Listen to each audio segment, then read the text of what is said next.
There have been a lot of talks, a lot of discussions over the course of this offseason regarding Toronto Raptors stars, whether it be potential trades, contract extensions, being unhappy with their role, all this type of stuff. And hopefully, at least for OG Anunoby, it will finally be put to bed, as a report has come out indicating the Toronto Raptors have no interest in dealing away their two-way wing and aren't currently engaged in any trade discussions regarding OG. So we'll discuss this report, including an encouraging update regarding some young up-and-coming prospects for the Toronto Raptors, and an image that might hurt your eyes alongside a report to go along with it. So lots of stuff to break down. Without further ado, let's jump to the first topic of discussion. The first thing we're taking a look at is an OG Anunoby trade update. Now, there's, as I said in the intro, lots of talk, lots of smoke, lots of stuff going on regarding the stars of the Toronto Raptors, especially Pascal Siakam, but OG's name has been brought up here and there, given the fact he's an unrestricted free agent come next summer.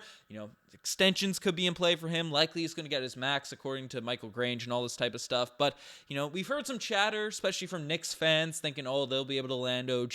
Portland Trailblazers trying to net him for Anthony Simons. Lots of stuff going on over the course of this summer. Well, hopefully it's all put to rest, as basically news has come out from Eric Koreen of The Athletic that, speaking of which, the Toronto Raptors are not seriously listening to any offers regarding OG Anunoby right now. You've heard all the reasons before. He's young enough to fit a timeline fixed on younger players. He's good enough to contribute to a Siakam-led team and flexible enough to play alongside several potential Raptors, tentpoles. So basically, there are two separate scenarios in which we could see that changing. One is if he tells the Toronto Raptors he is unhappy and will not consider re-signing with Toronto, which is unlikely to happen because of the money that's likely going to be headed into his pockets. And the second is if Siakam signs an extension with the Raptors. So, this is firstly, it's an encouraging report to come out because Raptors fans want to see OG Anunoby back on the team. He's a two-way wing. He's very solid, all this type of stuff. But, the contract situation has made a lot of things difficult. It has made Raptors fans question how the roster is going to look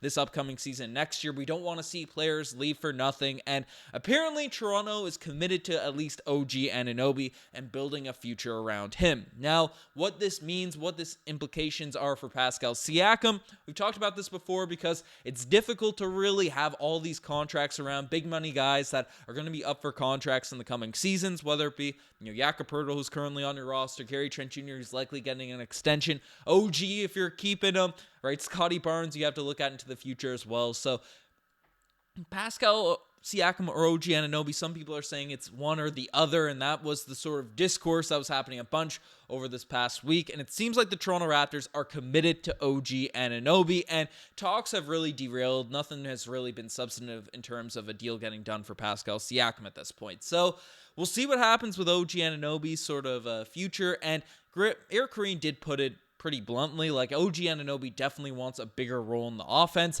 He wants to have the ball in his hands, I'd assume, to get more money. That's the general route, because you look at guys like Jeremy Grant, who are the perfect role player, right? Made the conference finals with the Denver Nuggets a few seasons ago, right? Got a big bag from the Detroit Pistons, and then emerged himself as more of a number one, number two option on some lower tier teams. And while it hasn't led to winning, it has led to some serious paychecks for him, come free agency time. And it seems like OG Anunoby's looking for one of those bags. So, even if he does get offered a max extension from the Toronto Raptors, which we've seen reported from Michael Grange is likely to happen, he still probably wants that bigger role so he can build up his brand, build up his sort of value across the NBA and get delivered some cash. And we'll see if the Raptors are able to deliver that. With Fred VanVleet gone, there are certainly more touches to go around. And if Siakam does get traded, which, given the contract scenarios, given everything that could go down, right, that could be something that's on the table. OG will likely be featured in the offense a whole bunch more this season and then be able to prove himself as an on-ball player or not going into next year. So let me know what you guys think about OG Anunoby likely staying. I know when people were deciding between OG and Pascal, it was fairly split amongst the at least Raptors Digest comment section. I mean, Eric Koreen also put it that if Pascal Siakam does sign an extension, which I've also been calling for, so I guess it's tough to really make these decisions and all this type of stuff, then we could see some more OG Anunoby trade scenarios pop up. But we'll keep you posted as all this sort of stuff continues to develop. But as of right now, safe to bet that OG Anunoby will be back with the Toronto Raptors going into next season. But one guy that will most certainly likely be on the team come September or October, whenever the season starts, is some of these Toronto Raptors prospects. And we haven't done a deep dive. We haven't gotten to the nitty-gritty of some of the later games of Summer League. And we did see some encouraging performances, especially from Grady Dick and especially from Marquise Noel. Two guys that are guaranteed going to be on the roster. I wanted to break down the stats because the Raptors, as we broke down yesterday, have one roster spot left. Marquise Noel, Grady Dick are already in, so that's not included into the teams, and then two-way spots. So, some of the guys on Summer League could end up getting picked up, and we'll take a look at that. But the first guy I want to discuss, I want to talk about is Grady Dick, who really had a strong Summer League, in my opinion. Again, the three-point percentage is not too hot, but Grady Dick averaged 16 points per game, right? Shot under 30% from behind the three-point line, but I thought he assisted well. Drove into the lane, got some rebounds. And the thing that impressed me most with Grady Dick, forget the box score. The box score numbers are solid there.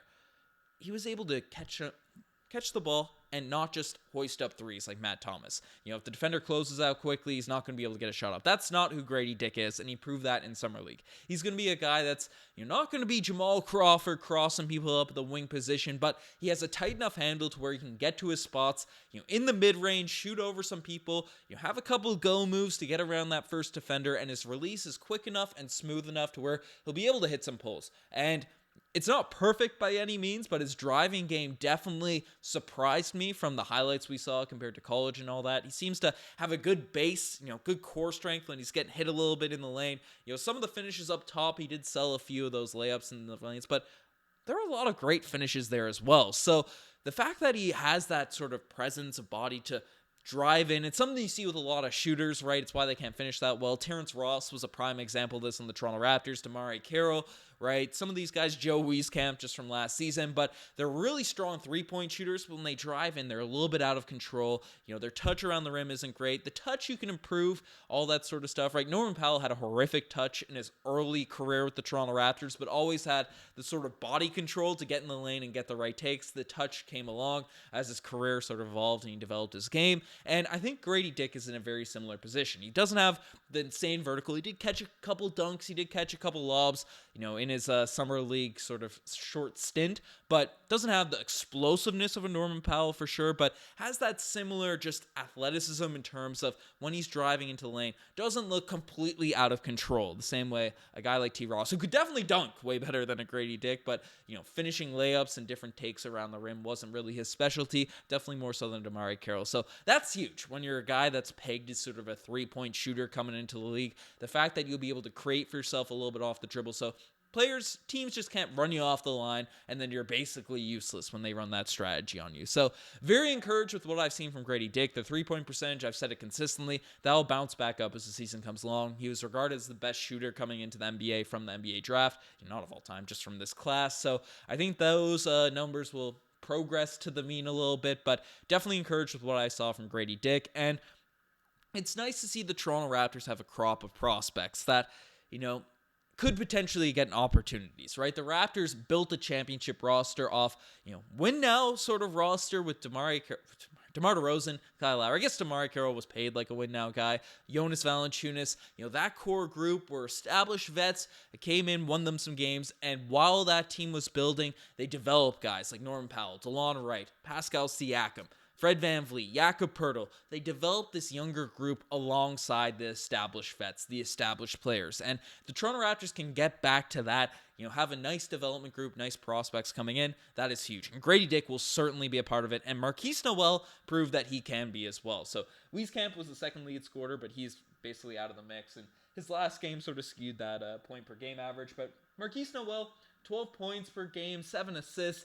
Turnovers are a bit high at 4 a night, but looked to create a lot of shots, was the best three-point shooter on the Summer League roster, and I just really liked his presence of mind in the game. I talked about Jeff Doughton's ability to potentially command an offense, to facilitate, to put people in the right places, and Doughton definitely has a height advantage over Marquise Noel, but Noel's a true PG. He be throwing dimes through traffic, long arms around, and he just finds a way to slip that ball through. It ends up getting poked. It feels like a bunch of his passes were so close to the defender's hands that they'd get a hair on them. They'd deflect it just a tiny bit. They often did get through, and he has a nice dribble package, has a nice passing ability to where, if the defense is a bit longer, is playing a bit more pressure on him because of his size and all that sort of stuff, he's skilled enough, crafty enough to make those passes go down, to slash to the rim well. And yes, the efficiency is going to be tough. We see these small ball handlers. Heck, our all-star and Fred VanVleet was a guy that was pretty inefficient, smaller player. Marquise Noel is even smaller than Fred, but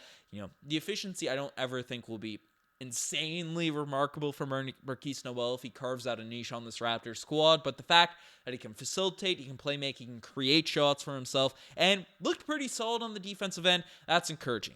Grady Dick, Marquise Noel are two prospects that I am excited to have in this Toronto Raptors system. Now, the rest of the Summer League players, because the Raptors do have two-way spots to fill, generally those players come from the Summer League crop of guys. DJ Hogg is a player that looked pretty solid in most of his games there in Summer League, right? But the player that everyone wants to talk about, that everyone wants to sort of see, coming in, and he didn't get a bunch of run in these Summer League games, which I found a little bit surprising, but Moses Brown, who only averaged 19 minutes per game. These numbers are kind of tiny, but 10 points per night, shot 70% from the field, 7 rebounds a game, couple blocks per game. Moses Brown is a dude, if he's willing to accept that two-way spot, and I don't know if older players, Jeff Dowd was an older player, but if we can add Moses Brown to one of those two-way positions, I'd be pretty excited about him sort of flitting into that role, and then Jeff Dowden Jr. getting the full roster spot. And the player you're most encouraged with, the upside and all that sort of stuff, Masai Ujiri, Bobby Webster, they sort of fill out that final two-way position. So, I don't know, Moses Brown is a guy I'd like to see on the roster, just as an insurance big man, especially if Koloko doesn't prove himself to be a consistent backup in the NBA. Moses Brown could potentially fill that role. So let me know what you guys think about the young crop of prospects of the Toronto Raptors. I was encouraged by the top guys in Summer League, even though it didn't lead to a lot of wins, right? So let me know what your thoughts on all that are. And the final thing we're discussing in this video is something that will hurt your eyes. Went a little bit long there on the prospect talks and all that, but basically, reports come out for people that didn't see. Delano Banton ended up signing with the Boston Celtics, and the details of that contract weren't, that's shocking. We knew it would be a league minimum. The fact the Raptors didn't compete with this deal from Boston is a little bit surprising, but given our current roster situation, it makes sense why we didn't hold up a roster spot for Delano Banton. So that's what Eric Carina and Blake Murphy are kind of diving into. We're not really worried about that. But regardless of how you feel, because I'm not that discouraged that we let Delano Banton go, was a fun potential prospect, homegrown talent, and all that sort of stuff. I get it. But this picture right here just is tough to look at. It looks absurdly strange. You see certain players wear different threads, wear different jerseys, and I feel like the Boston jersey just especially clashes with Toronto Raptors gear and all that. Also see Jalen Harrison in Knicks uniform in the background. But Delano Banton in his Celtics jersey, he's looking pretty ripped, so shout out to Delano there. He's looking to carve out a niche for the Boston Celtics, but I don't know. I will never get used to seeing this man in a Boston Celtics jersey. That's just how it is. But let me know what you guys think about all this Toronto Raptors news. You guys are the best for making it this far. Subscribe to the channel if you guys haven't already. Anyways, I'm signing out. Cheers.